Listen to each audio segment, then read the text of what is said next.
Намирам се на борда на кораб Суис Корал, където работя вече втори сезон. В момента сме в Дрезден, Германия. Това е бара.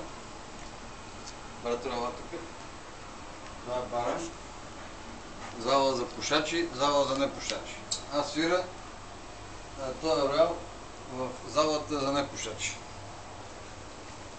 И сега тук съм подготвил едни материали, едни документи,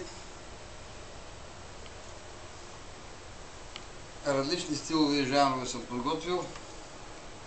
Малко класика, джаз, рок-н-рол, евергрини.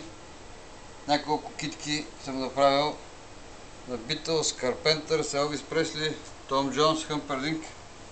Така. Сега ще започнем първо с Beatles. Ще засегнем Beatles. Дано не се обидат. Ще засегнем после другите по-малко. Най-много съм засегнал Beatles с 5 песни, направени на китка в близки тоналности, да са удобни за ухото. Чакай, включим. Използвам техниката, тук е малко, виж. Това е съвременна техника. Това е електрическо пиано, по-скоро електронно. Има бас, има няколко бленди, микрофони, ел пиано.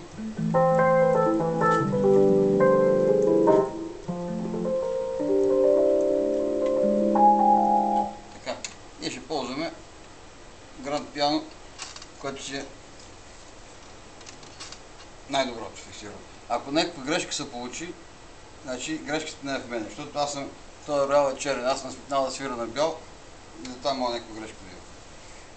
Първо почваме